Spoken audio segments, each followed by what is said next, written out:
Cavan play Antrim in the Ulster Championship this weekend.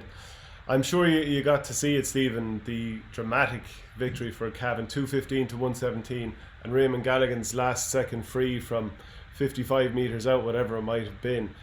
After winning that, to come around a week later and then have to beat a team that, the rest of the country will just be assuming that you're going to come through. And, they got to the Ulster final last year, so everyone just assumed that Cavan will keep turning on. But it's going to be hard to turn it around in a week.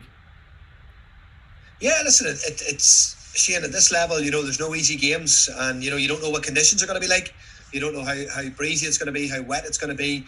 Antrim are obviously coming in off the back of a really, really positive performance against Waterford. Now, they went to Wicklow the week before and they conceded 6 goals, and it was, people were talking about one of the worst results in Antrim's history the week before, but they come around and they had the high profile sort of game against Waterford, where Waterford had refused to travel. They had offered at the game in the dock and stuff, but they went and put on a decent performance. But for me, Shane, Gallagher's kick was Raymond Gallagher's kick was absolutely brilliant. It was a serious high pressure kick. And the week before, I think I was giving him a bit of stick about not clipping the ball to his corner back in one of the games that he played against Cavan. So he fairly answered me and shut me up about with a score like that. But on a serious note, what impressed me about Cavan was, Shane, they learned from the Roscommon game and they had their homework done in Monaghan. And I personally feel Monaghan were their own worst enemy, Shane, last weekend.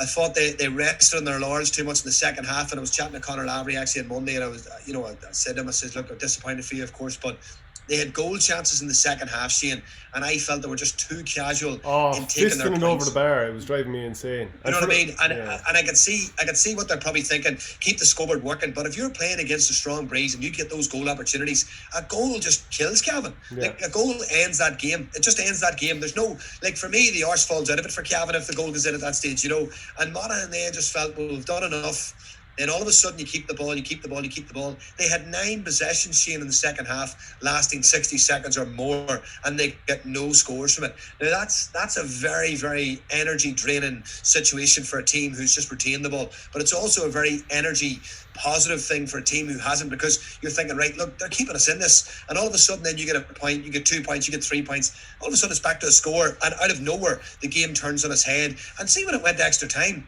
I could only see one winner, because Monaghan just looked so deflated. And to be fair to Cavan, they had a very, very strategic ploy on kickouts. They were going very long and direct to Geraint McKernan at 11, and it worked so many times for them. But they also dropped off Rory Beggan's kickouts. But Rory Beggan still insisted on going long. And it was an interesting strategy, because I felt that when Cavan dropped off, Beggan could have given that ball to the corner back.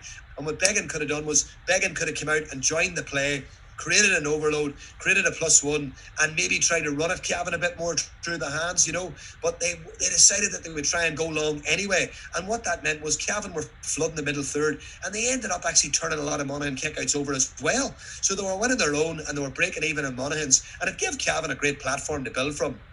But look, this weekend, they're playing an Antrim team who I have always, and I mean this genuinely, have always admired Antrim for the standard of footballer and the quality of footballer they have. Antrim footballers, I personally, I'm just going to call it, I think they're underachieving. I think the county at football level is underachieving. They're a massive county. They've got the boost this year of finding out that Casement's going ahead. That should give the whole county a lift. But Shane, you're looking at footballers here who have won Sigerson Cup medals. You're looking at footballers here who have all played Sigerson Cup football.